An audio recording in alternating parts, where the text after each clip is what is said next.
So here's the preamble. The day my reality split into two. In February of 2016, I began to experience two separate realities at the same time. In one reality, candidate for president Donald Trump had just ended his chances of becoming president of the United States by refusing to disavow the KKK. And David Duke, on a CNN interview with Jake Tapper, Trump said he didn't hear the question. This was a big problem for candidate Trump. It was also a big problem for me. I was one of the earliest public figures to have predicted Trump's win, and I was in the middle of an unplanned career pivot from guy who created the Dilbert comic to something like a political pundit. My blog traffic went through the roof whenever I wrote about Trump's skill as a persuader. I don't know much about politics, but I know skillful persuasion when I see it. As it turned out, there was a big demand for what I called my persuasion filter on the race. Producers for news outlets, both large and small, were scrambling to get me on their shows. I wrote and spoke so much about Trump's persuasion skills that people labeled me a Trump supporter, although not in the sense of supporting his policies. By then, my writing about Trump had already cost me half of my friends. My lucrative speaking career had dropped to zero, and I didn't expect any new Dilbert licensing deals. I had become toxic for any kind of mixed crowd, but I was okay with my situation because I expected to be right in my prediction that Trump would win it all. Winning fixes most problems.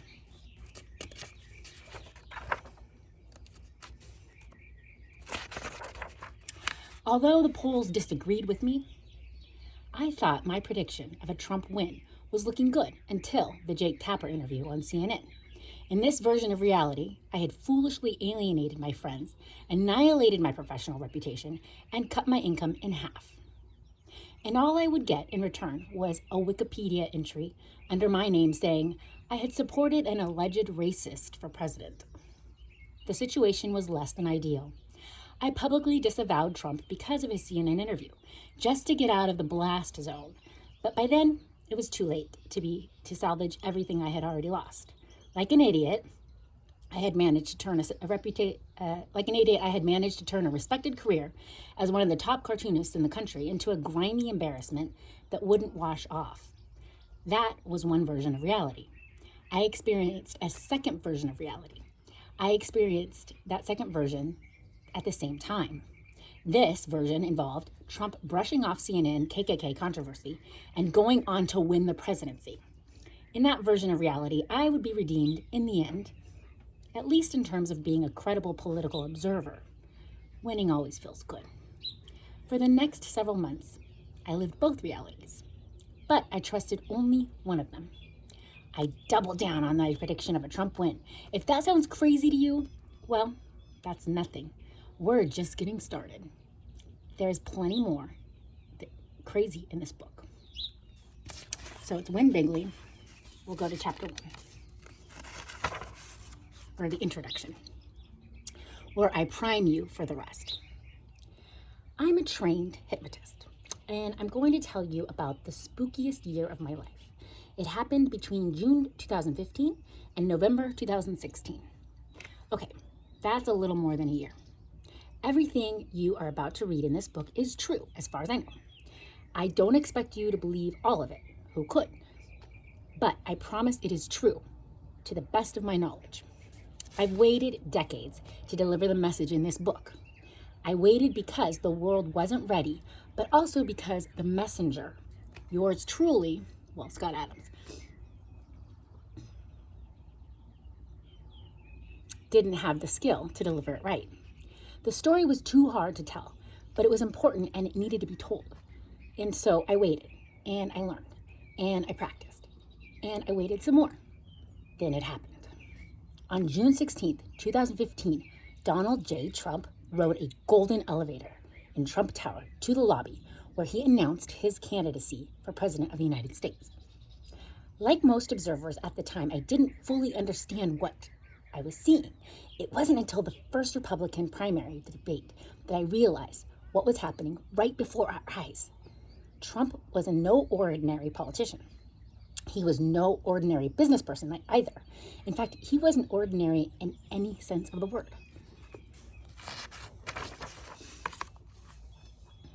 Trump is what I call a master persuader.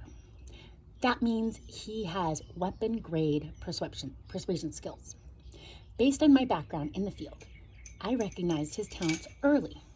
And after watching him in action during the election, I have to say that Trump is the most persuasive human I have ever observed. President Trump carried those persuasion skills into the White House, where his supporters say he has gotten a lot done, and his critics say he hasn't. Supporters pointed to a decrease in illegal immigration, a stock market strong. At this writing, high consumer confidence, progress fighting ISIS, a solid Supreme Court nominee, and a stronger than expected foreign policy game. Critics saw chaos in the administration, slow progress on healthcare reform, and maybe some kind of nefarious connection with Russia. President Trump's critics, and mine, Scott Adams's, asked how I could call the president a master persuader when his public approval levels were in the cellar. The quick answer is that low approval didn't stop him from winning the presidency. And according to his supporters, it didn't stop him from getting things done on the job. His persuasion skills, combined with the power of the presidency, were all he needed. Keep in mind that disapproving of Trump's style and personality is a social requirement for people who long for a more civil world. Effectiveness is a separate issue from persuasive skill. But here's the fun part. I also believe that Trump, the master persuader, was going to do far more than win the presidency. I expected Trump to rip a hole in the fabric of reality so we could look through it to a deeper truth about the human experience. And he did exactly that, but not everyone noticed. That's why I made it the theme of this book. The common worldview shared by most humans is that there is one objective reality. And we humans can understand that reality through a rigorous application of facts and reason. This view of the world imagines that some people have already achieved a fact-based type of enlightenment that is compatible with science and logic, and they're trying to keep the rest of us to see the world the right way. As far as I can tell, most people share that interpretation of the world. The only wrinkle in that worldview is that we all think we are enlightened ones, and we assume the people who disagree with us just need better facts and perhaps better brains in order to agree with us. That filter on life makes most of us happy because we see ourselves as the smart ones. And it does a good job of predicting the future, but only because confirmation bias, our tendency to interpret data as supporting our views, will make the future look any way we want it to look, within reason. What I saw with Trump's candidacy for president is that within reason part of our understanding about reality was about to change bigly. I knew the candidate Trump's persuasion skills were about to annihilate the public's ability to understand what they were seeing, because their observations wouldn't fit their mental model of living in a rational world. The public was about to transition from believing in a rational world. The public was about to transition from believing with total certainty the clown can't win to hello, President Trump. And in order to make that transition, they would have to rewrite every movie playing in their heads. To put it in simple terms, the only way Trump could win was if everything his critics understood about the true nature of reality was wrong. Then Trump won. That's what I mean by ripping a hole in the fabric of the universe. Think of it as the moment your entire worldview dissolves in front of you.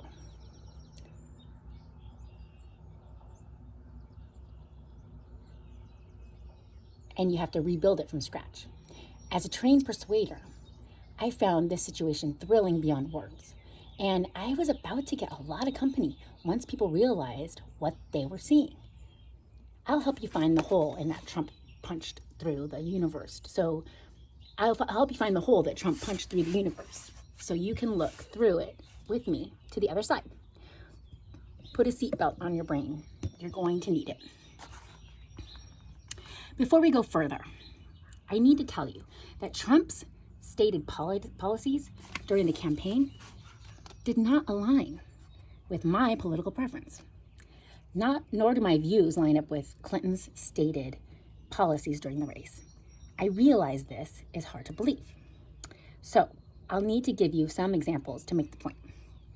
This little detour is necessary so you can judge my political bias. Of course, Scott Adams' political bias, not me, just commenting on his work. It is important context because the message is always connected to the messenger. If you are a regular reader of my blog, you can probably skip this part. I label myself an ultra liberal, and by that I mean liberals seem too conservative to me. I'll give you some examples. Generally speaking, conservatives want to ban abortion, while liberals want it to remain legal. I go one step further and I say that men should sideline themselves from the question and follow the lead of women on the topic of reproductive health. Men should still be in the conversation about their own money, of course. Women take on most of the burden of human reproduction, including all of the workplace bias, and that includes even the women who don't plan to have kids. My personal sense of ethics says that people who take the most responsibility for important societal outcomes should also have the strongest say. My male opinion on women's reproductive health options adds nothing to the quality of the decision. Women have it covered. The most credible laws on abortion are the ones that most women support. And when life and death issues are on the table, credibility is essential to the smooth operation of society. My opinion doesn't add credibility to the system. When I'm not useful, I like to say, stay out of the way. Generally speaking, conversations are opposed to legalization of marijuana, whereas liberals are more likely to support it. I go one step further and suggest that doctors prescribe recreational drugs for old people to make their final years enjoyable. What do they have to lose? Yes, I'm serious. I know it's hard to tell. When it comes to complicated issues that economics and foreign affairs, about economics and foreign affairs, my opinion is that I never have enough data to form competent opinions. Neither does anyone else. My opinion of my own limitations doesn't match that of any politician. They pretend they have enough information to make informed decisions. Generally speaking, conservatives think we live in a country where everyone already has equal opportunity. Liberals generally think the government should do more to guarantee equal opportunity. I go one step further and suggest considering slavery reparations for African Americans in the form of free college and job training, funded by a 25-year tax on the top 1%. In the long run, I want free education for all, but you have to start someplace. No matter who goes first, it will seem unfair to everyone else. So why not let African Americans and low-income families go first? Keep in mind that helping the demographic group that is in the deepest hole gives society the biggest economic bang for the buck. And when society is prosperous, most of it flows right back into the pockets of the 1%, making their taxes for this purpose almost an investment. Now, here's a little commentary on this.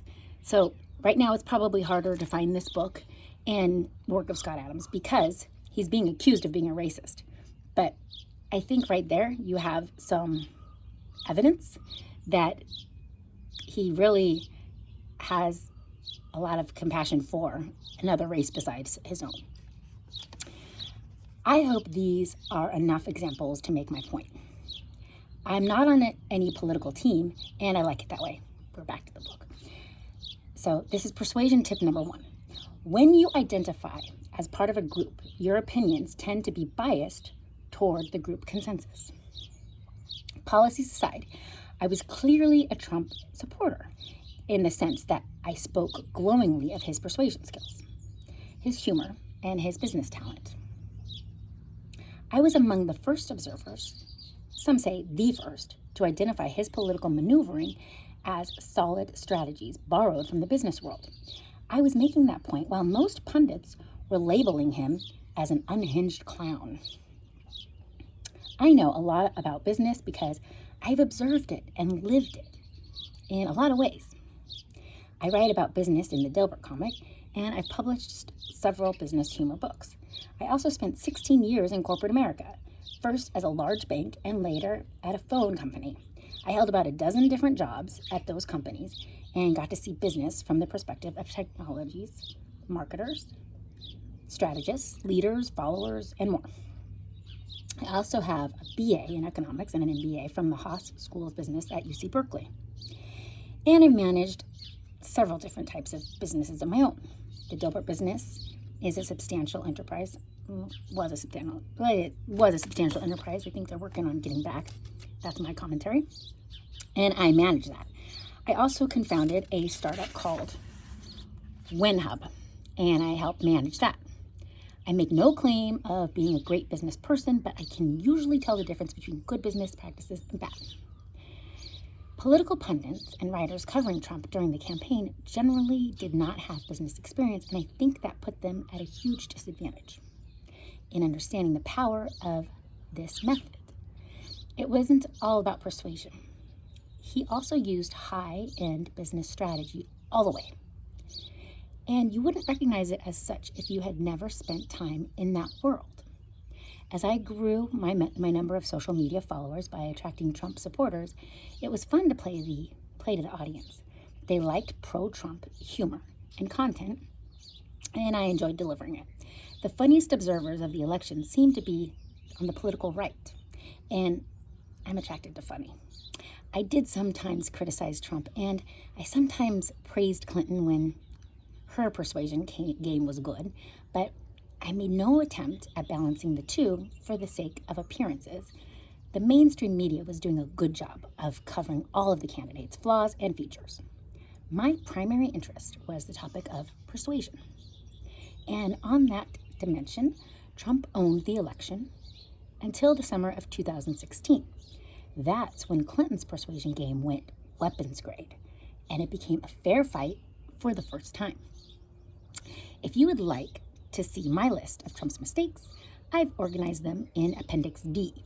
I did that so you won't think I'm blind to his missteps. This is a good place to tell you where my credentials rank in the field of persuasion. I label my persuasion skills commercial grade, meaning I successfully use persuasion in my work. A few levels above me in talent and credibility are cognitive scientists who study this sort of thing for a living. If a cognitive scientist tells you, I got something wrong in this book, trust the scientist, not me. In my view of the world, the few individuals I call master persuaders are a level above cognitive scientists in persuasion power and possess what I call weapons grade persuasion skills. The qualities that distinguish weapons grade persuasion from the academic or commercial types are the level of risk-taking and the personality that goes with it.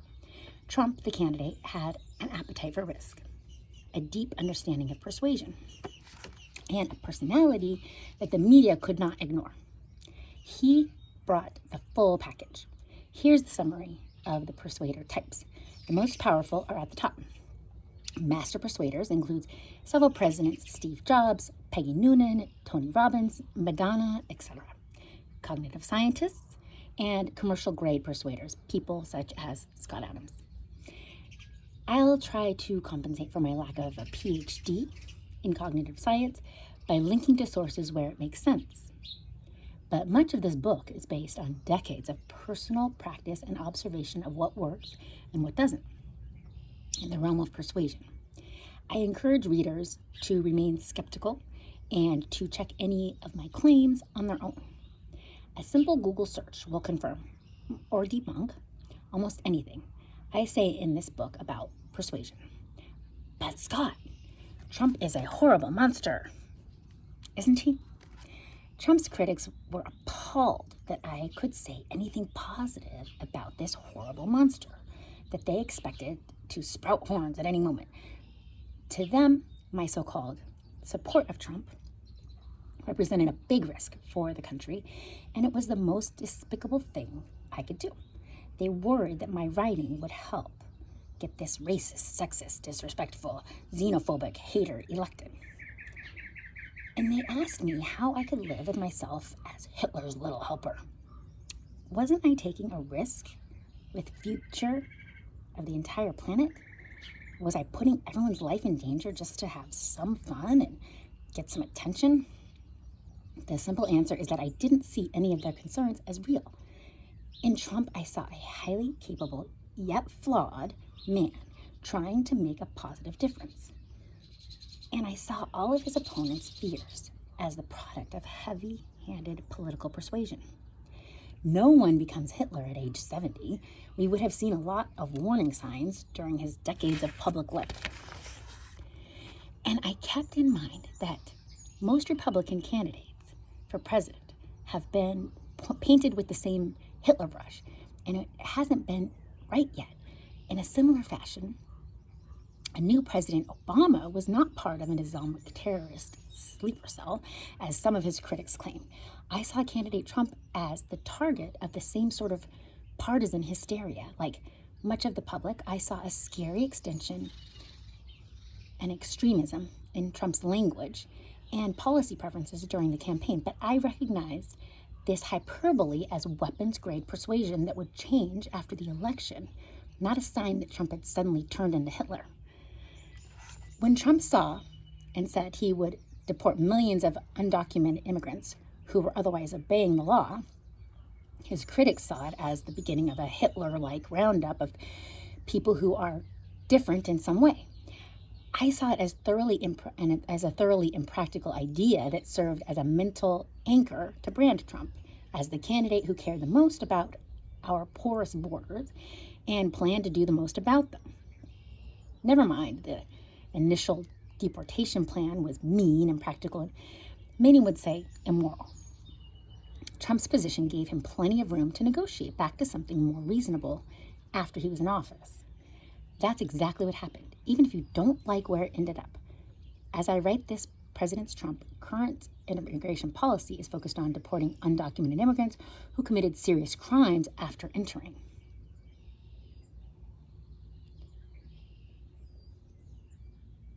His critics probably felt relieved because his opening offer, mass deportation,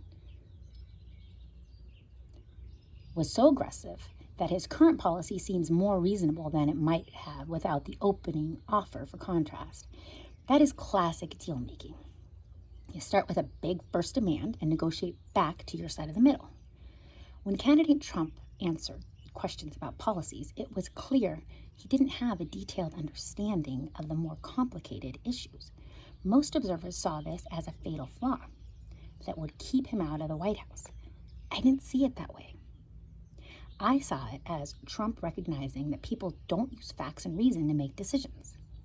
A skilled persuader can blatantly ignore facts and policy details as long as the persuasion is skillful.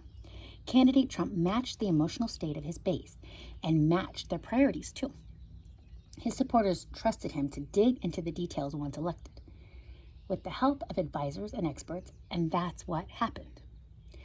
I was far from being a true believer about Trump's policies, but unlike most of the world, I recognized his campaign promises as more persuasion than policy. I never took his policy positions too seriously, except in a directional sense. And directionally, Trump wanted the same things the public wanted: strong national security, prosperity, affordable health care, personal freedom, and that sort of thing. Although Trump never said it directly, he branded himself as a flexible leader who would work out the details after election. And sure enough, we observed President Trump working the details out after election on immigration policy, healthcare, taxes, fighting ISIS, and more.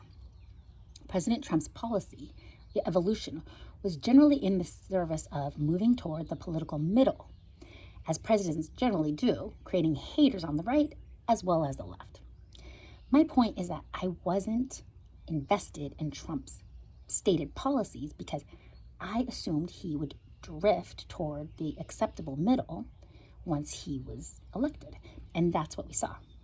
He backed off on mass deportation of undocumented immigrants, waterboarding terrorists, killing the families of terrorists, and calling China a currency manipulator. He educated himself enough on climate change to decide that the Paris Climate Accord was a bad agreement, no matter what anyone thought of the science. On social issues, Trump favored leaving those decisions with the individual states, which is a Republican form of moderation, even if you don't like the outcome. People have asked if I was really as confident in Trump's win as I claimed I was. The answer is that I did feel confident in my prediction to such a degree that it seemed puzzling even to me. I had lots of reasons for my prediction, as you will see throughout the book, but those reasons were not enough to justify my oversized confidence that Trump would win. Clearly, there were some irrational processes going on in my mind that made me confident in an outcome that no rational person would have been confident about. I describe some of those influences in the last part of this book. The short version is that I was detecting patterns that all pointed in the same direction.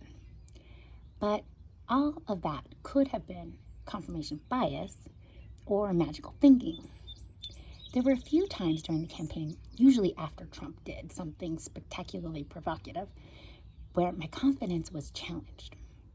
In every case, my confidence bounced back quickly, with one exception: the Access Hollywood Pussycat tapes in which Trump was caught saying shocking things about his experience with women. For several days, I thought that scandal would be the end of Trump, but even that wasn't enough to keep my irrational confidence in a Trump win from returning. You'll read more about this later in the book. I made a point of sampling the election news on both sides of the political spectrum. I'm not sure how common that practice is.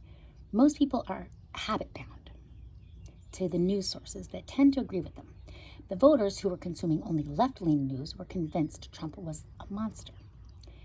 The voters consuming conservative news were convinced that Hillary Clinton was evil incarnate.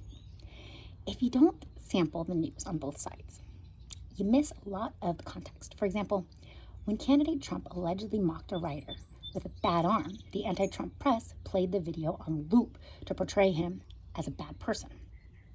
But over the conservative news sites and on Twitter, you could see older videos of Trump using the same mocking hand gestures in other situations. Apparently, he routinely makes the same spastic impression when mocking the opinions of his critics. If you watched only liberal-leaning news, you'd process that situation as Trump mocking a disabled guy for his disability. That monster. But conservatives saw that context, understood the mocking as being generic, and correctly labeled it as so-called fake news. I saw the news coverage on both sides, so I wasn't worried. We might elect a president who mocks people's disabilities. When Trump critics accused him of laziness, ignorance, and cruel intentions, I saw a skilled persuader who knew what mattered and what didn't. Apparently, he was more right than wrong on his priorities because he won the election. Had I seen signs that the worst accusations against Trump were even 1% likely to be true, I would have backed off my support. But as a trained persuader, I saw the scariest accusations against Trump as routine political persuasion and not as an indication that Hitler was coming. I never had a moment of doubt on this point. Based on my lifetime of experience with persuasion, the situation was both simple and clear. It only looked risky to the untrained. Why I could see and say what other pundits could not. I had an advantage in explaining Trump to the public because I have an unusual talent stack. For starters, I am a trained hypnotist and a lifelong student of persuasion.